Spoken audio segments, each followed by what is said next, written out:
Assalamualaikum warahmatullahi wabarakatuh. Perkenalkan, nama saya Faris Umam dari kelas IF21B. Di sini saya akan merepresentasikan penamaan pada mata kuliah sistem terdistribusi yang diampu oleh Pak Yana. Berikut merupakan definisi tentang penamaan dalam sistem terdistribusi. Jadi, penamaan dalam sistem terdistribusi merupakan aspek penting yang berfungsi untuk mengidentifikasi dan mengakses sumber daya yang tersebar di berbagai node dalam jaringan. Berikut merupakan pentingnya penamaan dalam sistem terdistribusi. Yang pertama, ada koordinasi antar node, kemudian yang kedua akses sumber daya, ketiga manajemen kesalahan, di mana pengertian dari poin-poin tersebut yaitu koordinasi antar node. Penamaan memungkinkan node dalam sistem terdistribusi untuk saling berkomunikasi dan berkoordinasi secara efektif.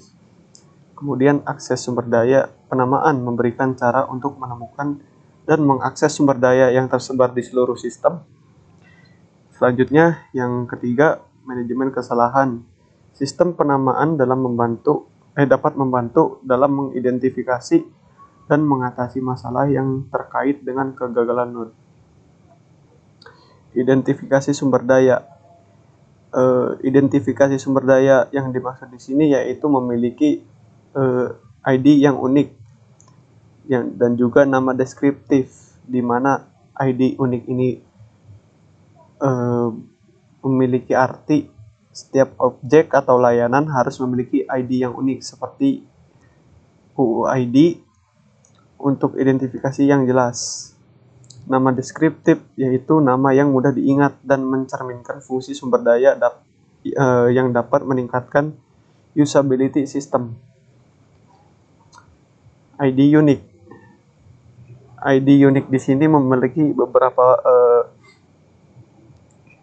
keuntungan atau kemudahan, yaitu di mana keunikan ID unik memastikan bahwa setiap sumber daya memiliki identifikasi yang berbeda di seluruh sistem. Yang kedua, konsistensi.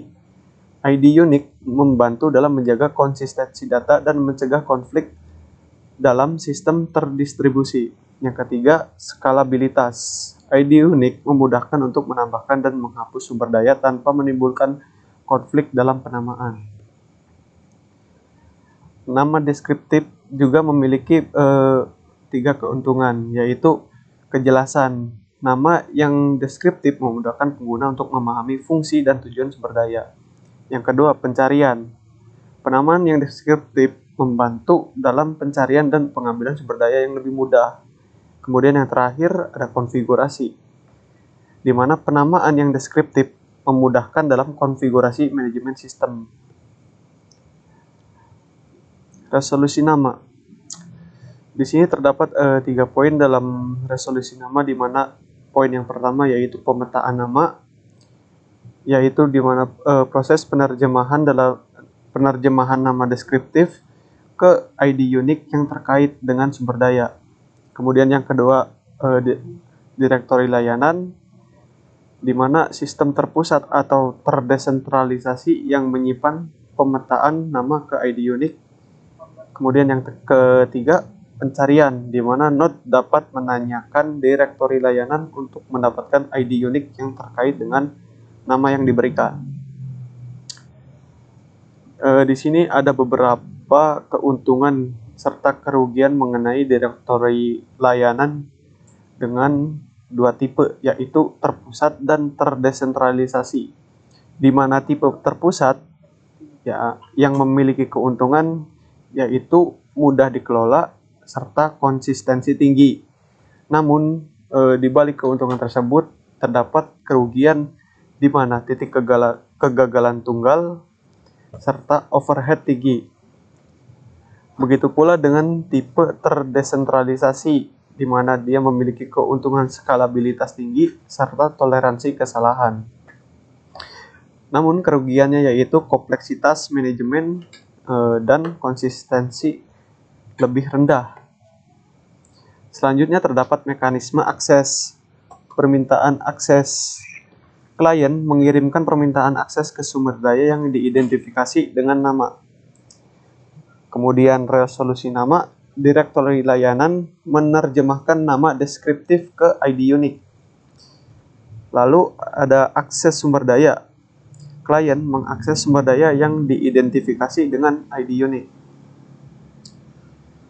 Selanjutnya terdapat skalabilitas penamaan, yaitu terdapat poin desentralisasi, kemudian hierarki, lalu caching, di mana desentralisasi sendiri bermakna sistem penamaan terdesentralisasi memungkinkan skalabilitas horizontal untuk menangani jumlah sumber daya yang besar.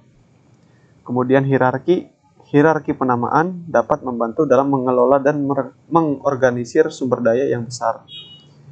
Lalu terdapat caching, di mana mekanisme caching dapat mengurangi overhead pada direktori layanan dan meningkatkan kinerja sistem.